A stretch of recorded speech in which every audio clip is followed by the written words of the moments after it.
Olá, eu me chamo Bernadette Avelino, sou pedagoga, psicopedagoga e mestranda em educação.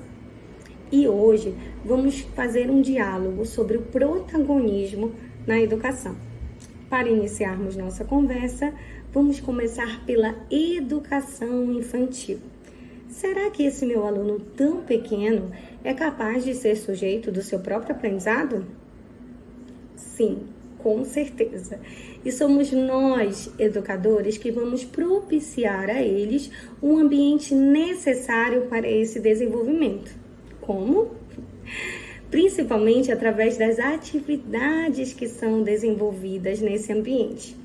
Esse primeiro contato com o ambiente escolar, ele permite que o aluno faça novas relações, ele crie novas interações com pessoas diferentes do seu ambiente familiar ou de pessoas próximas. Nesse sentido, devemos desenvolver com eles atividades interativas, atividades de múltiplas linguagens, propiciar sempre as rodinhas de conversa, porque é ali que o aluno coloca suas ideias, é ali que ele interage, é ali que ele formula hipóteses. Atividades como, por exemplo, o teatrinho. Nossa, no teatrinho, a criança pode ser o vilão, pode ser o príncipe, pode ser a princesa, pode mudar o final da história. Na ludoteca, por exemplo, no brincar, a criança se coloca no mundo, ela cria e recria. Através da imitação, ela representa os papéis sociais. Ela representa a professora, o papai, a mamãe. Através da imitação, ela é o bombeiro, ela é o policial. E a gente sempre deve incentivá-los para que isso ocorra de forma natural. É muito importante que a criança participe efetivamente das atividades. Portanto, nada de levar nada pronto. A ideia da educação infantil é o chão da sala de aula, é o brincar, é o jardim, é a horta da escola. É aí que essa criança entende que é um ser autônomo, que é capaz de desenvolver o seu próprio aprendizado. E mais do que isso, é lá que ele vai estabelecer os vínculos, os primeiros vínculos com a aprendizagem. Oi, eu sou a Cíntia e eu vim aqui falar um pouquinho sobre os anos iniciais. Essa etapa é muito esperada pelas crianças, porque é comum que eles criem muitas expectativas sobre o primeiro ano na educação infantil. Eles esperam aprender a ler, aprender a escrever, conhecer a nova professora, conhecer os novos colegas. Muitas vezes tem uma troca de escola, então eles já chegam com muitas expectativas. E como professora, eu posso observar que tem uma certa aflição da nossa parte quanto à alfabetização. A gente quer atingir muitas metas, a gente quer que as crianças saiam do primeiro ano fazendo tudo sem levar em conta o tempo deles. E também tem a cobrança por parte dos pais que querem que as crianças aprendam rápido. Então, mais uma vez, tem mais adultos pressionando essas crianças, não levando em consideração as habilidades e o próprio tempo delas. É muito importante lembrar que dar autonomia para uma criança é respeitar o tempo dela, respeitar o tempo de crescimento, o emocional, o cognitivo. E nesse aspecto eu consigo observar que são pouquíssimas escolas que conseguem fazer um planejamento, um projeto que coloque a criança como protagonista da sua alfabetização. Muitas vezes o que acontece é aquela transmissão de conhecimento, aquela educação bancária, todo mundo ali sentadinho, agora é hora de aprender, agora vocês vão descansar, agora abre o caderno, vamos de novo, sem respeitar o tempo dessa criança. Lá em 1991, Paulo Freire escreveu um livro que se chama Educação na Cidade, onde ele comentou sobre isso, que ele disse que o sonho dele era ver uma escola em que as crianças protagonizassem um projeto de alfabetização em que elas fossem a protagonista, assim proporcionando respeito e colocando essas crianças como uma parte ativa da comunidade escolar. Boa tarde, pessoal. Eu sou a Cláudia, sou professora do Ensino Fundamental 1. E dentro da escola que nós queremos, eu penso que o foco maior deveria ser no desenvolvimento do protagonismo dos estudantes, né? Que desde cedo eles sejam protagonistas, né? Todo o seu processo de ensino e aprendizagem. Que o professor, desde a educação infantil, oportunize para estas crianças situações, né, onde eles possam se desenvolver no sentido de serem mais autônomos, né, criativos, comunicativos, né, para que lá depois, no ensino fundamental 1, 2 e no ensino médio, eles não fiquem tão dependentes do professor, né? Porque a gente ouve muitos professores do ensino fundamental 2 e principalmente do ensino médio se queixando, né? Os alunos esperam tudo de mim, eu tenho que dar tudo, eles não sabem fazer uma pesquisa. Sim, mas eles também não foram ensinados, né? Então, nós professores que somos dos anos iniciais e os professores da educação infantil, precisamos nos ocupar disso, né? Oportunizar situações de ensino, de situações pedagógicas, atividades pedagógicas que possibilitem aos alunos irem em busca, desenvolver neles essa curiosidade pelo conhecimento, de buscar o conhecimento e ensinar como ir buscar o conhecimento também, né? Então, eu penso que nessa escola que nós queremos, esse aluno, ele precisa ter voz ativa, né? Aprender desde cedo a ser ouvido, né? Ou melhor, não é tanto a ser ouvido, mas expressar aquilo que ele pensa, expressar aquilo que ele sente, sem receio de ser julgado, sem receio de ser recriminado, né? Que a sua fala seja acolhida pelo professor, né? E oportunizar também a ele situações onde ele possa expressar, ser crítico, não é? Diante de determinadas situações, expressando a sua opinião, reivindicando também, né? Sabendo desde cedo o que é seu por direito e aprender a reivindicar de uma forma positiva o que, né, é seu, enfim, uma melhor condição de estudo, uma biblioteca mais atualizada, aparelhos, computadores melhores, né, uma sala de informática mais bem equipada. Então, isso é necessário que esse trabalho, que essas habilidades, né, sejam desenvolvidas desde lá do início da vida escolar destes alunos, para que eles cheguem, né, lá no ensino médio mais autônomos, né, e mais protagonistas mesmo, né, que eles vão em busca, melhor, do conhecimento e sejam curiosos em querer aprender outras coisas.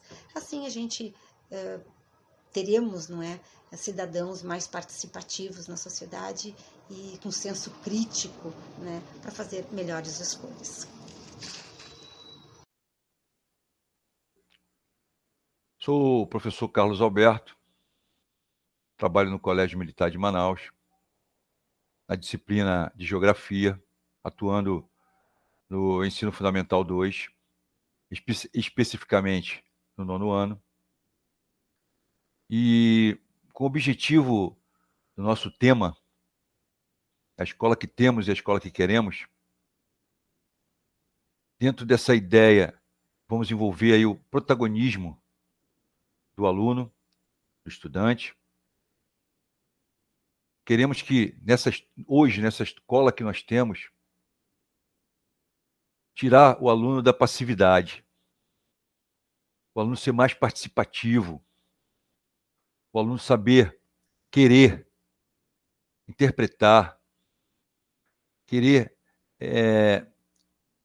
olhar e observar o conteúdo de forma personalizada, conceituar, reconceituar, né, reestruturar, tentar melhorar aquilo que é ensinado, aquilo que o ensino e aprendizagem distribui e entrega ele de forma para reproduzir. E dentro dessa ideia, nós temos que desenvolver a potencialidade cognitiva desse aluno, criando a dinâmica de uma didática mais coletiva, né, participativa, para que ele consiga evoluir, desenvolver sua, a sua solução lógica, a sua criatividade,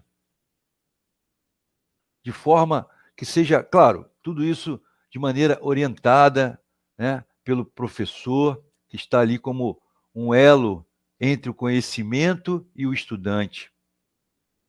Mas não criando barreiras para que ele não consiga expandir, né, essa forma de querer, essa forma que nós queremos que ele seja o protagonista do ensino, do conhecimento.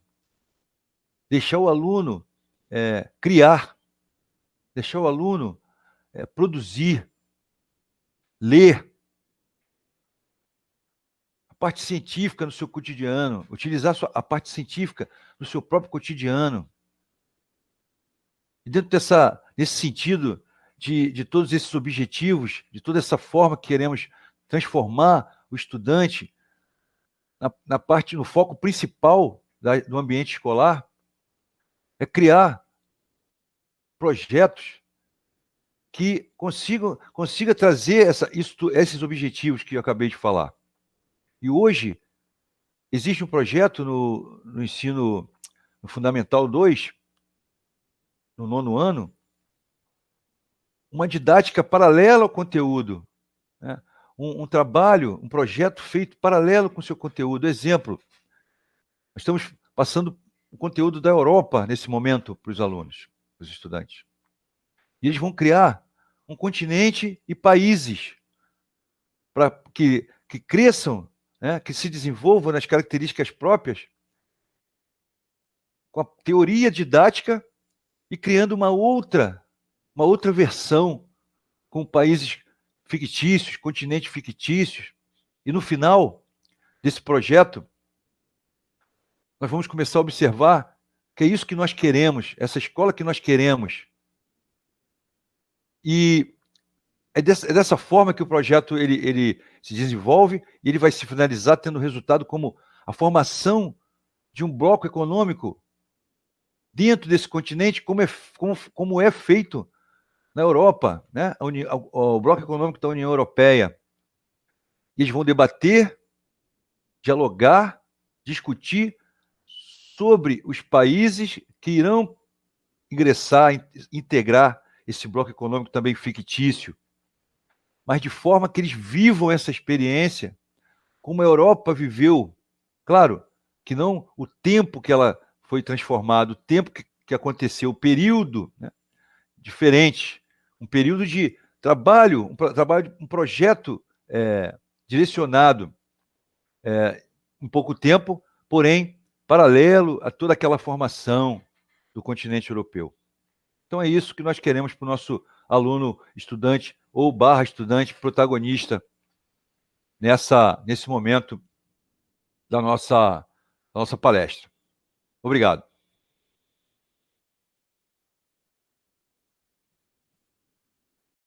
Olá, eu me chamo Charles Pereira, sou estudante do curso de mestrado da Universidade La Salle, Minter, Manaus, e gostaria de abordar alguns pontos importantes com relação aos estudantes do Ensino Fundamental 2 sobre a relação com a BNCC. Alguns pontos importantes é o seguinte: qual a escola que nós temos hoje e qual a escola que nós queremos para o futuro. Com relação a isso, a escola que nós temos hoje é uma escola totalmente conteudista, em que o aluno do Ensino Fundamental 2 ele não se apropria diretamente dos conhecimentos e não é trabalhado nesse estudante para que ele possa ser o protagonista da sua própria formação e que possa adquirir os seus conhecimentos necessários. Então, a partir da implementação da BNCC, a própria proposta determina que os estudantes possam ser protagonistas dentro do processo de ensino-aprendizagem.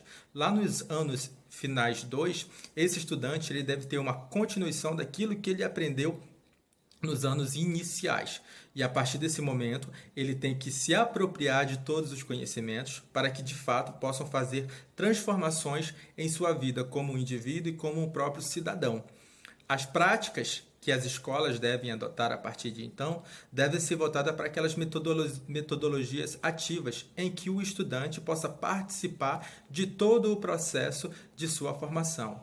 E nesse cenário, o professor ele entra como um facilitador para poder melhorar a aprendizagem dos estudantes. Então, a partir desse momento que nós tivermos no futuro uma escola totalmente ativa, que adote metodologias em que o estudante possa ser, de fato, o protagonista de seu conhecimento e de suas ações, nós teremos, a partir de então, uma educação, quem sabe, transformadora, em que o próprio estudante e o adolescente não mude apenas o seu mundo, mas ele contribua de forma significativa para toda uma sociedade. Oi, tudo bem? Meu nome é Débora, eu sou professora de Química, eu trabalhei com alunos da escola da rede particular em São Paulo, eu trabalhei com alunos da rede estadual do Rio Grande do Sul, e eu queria falar um pouquinho sobre o aluno da escola que nós temos agora, como nós temos a conexão do aluno com a escola que nós temos agora, a escola que nós temos. O aluno que nós temos agora é um aluno que ele está desprotagonizado. Por que desprotagonizado? Porque nós trabalhamos num ensino muito fechado, no ensino onde o ensino tradicional, onde nós não temos um desenvolvimento completo do nosso aluno, e essa participação do aluno é muito restrita no ensino tradicional. A escola que nós queremos, no caso, é justamente o contrário. Nós queremos que o aluno tenha desenvolvimento, que o aluno tenha desenvoltura e que ele consiga ter esse desprendimento de poder trabalhar o seu individual, mostrando os seus conhecimentos prévios junto com a criação do novo conhecimento.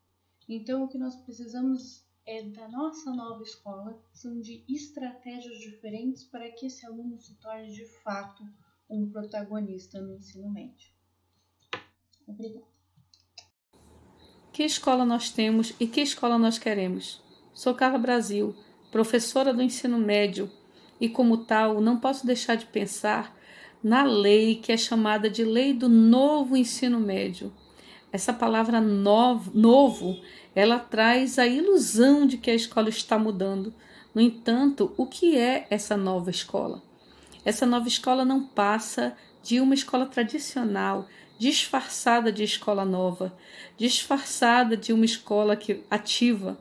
No entanto, é uma escola que traz um currículo amarrado, um currículo não discutido com a comunidade escolar, que não tem nenhum interesse para o aluno. É uma escola que forma mão de obra para atender o interesse do empresariado brasileiro e do empresariado internacional aqui instalado. É uma escola que traz o aluno passivo e mero reprodutor de conteúdos, mero reprodutor de tecnologias, que não traz nada de novo e que é incapaz de transformações sociais.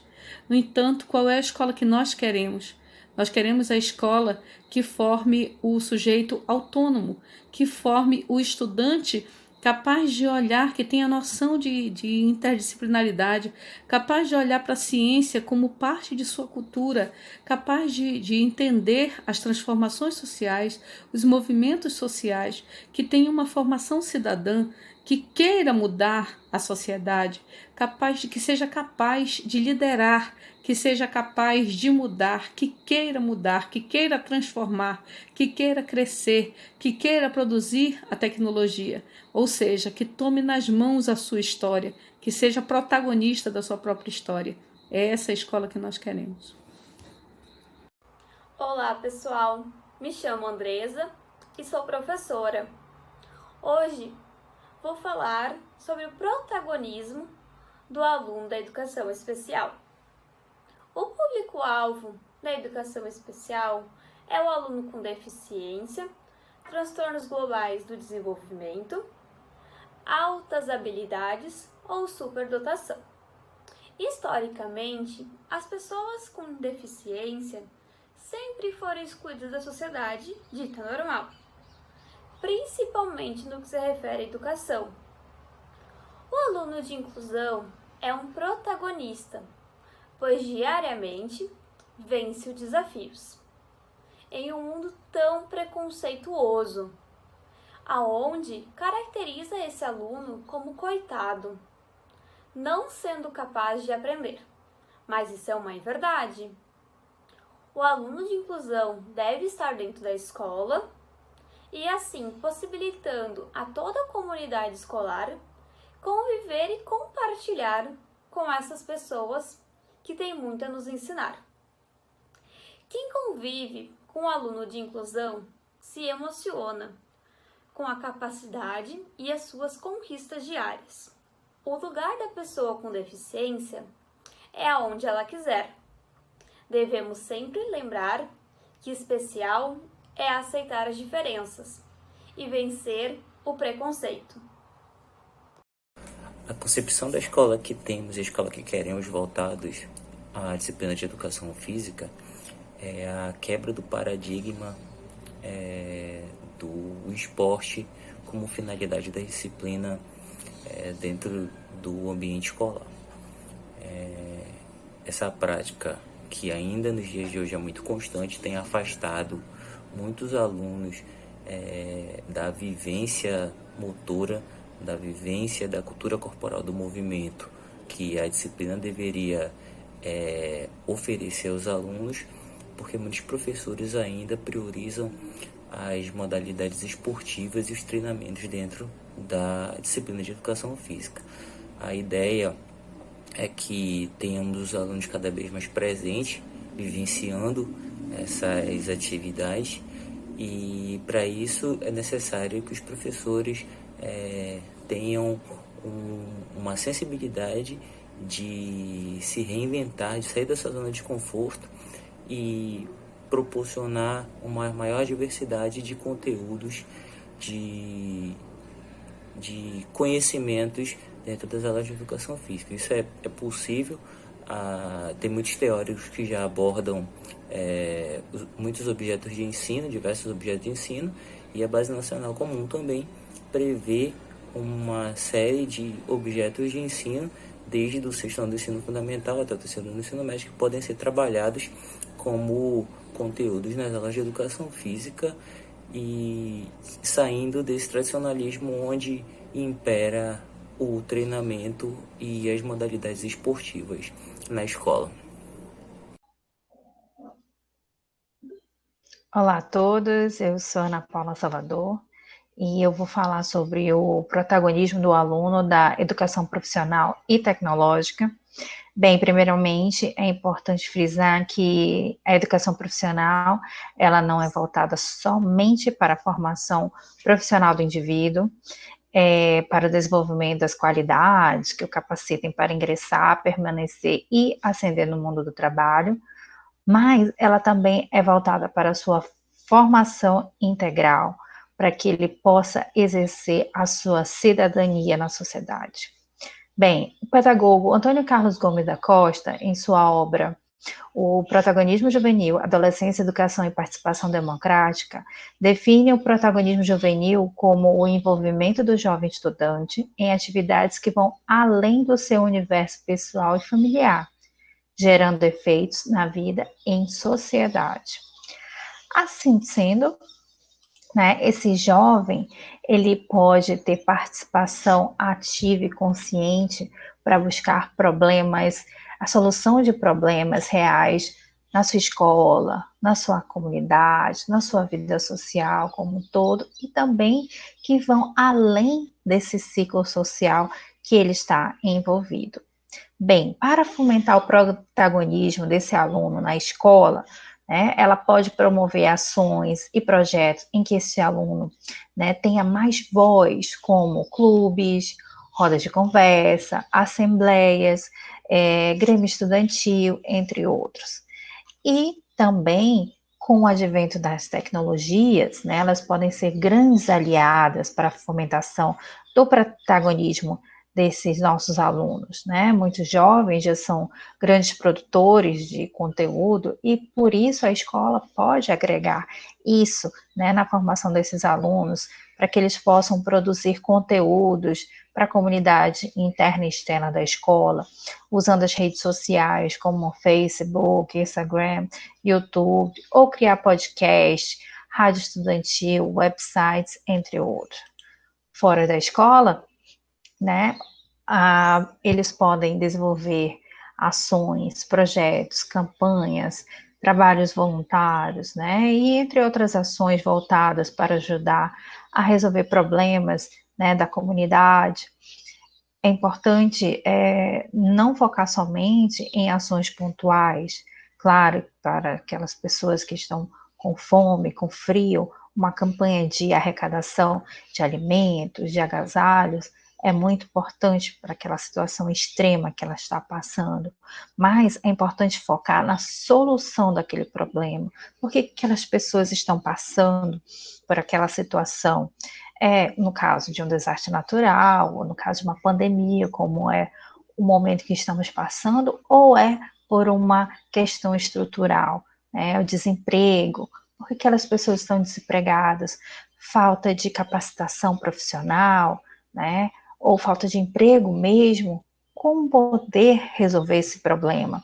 Então, esses jovens, juntamente com seus professores e a comunidade, né, poderão buscar soluções para resolver esse problema através, né, de parcerias com órgãos públicos ou privados para ofertar capacitação para aquela população, né, para capacitar sua mão de obra, para aprenderem a formar associações ou cooperativas e assim, então, poder ter sua própria renda. Então, dessa maneira, esses jovens não estarão fazendo somente ajudas pontuais, contribuições pontuais, mas poderão fazer contribuições mais significativas para aquela comunidade, para resolver aqueles problemas sociais daquela comunidade. Obrigada pela atenção.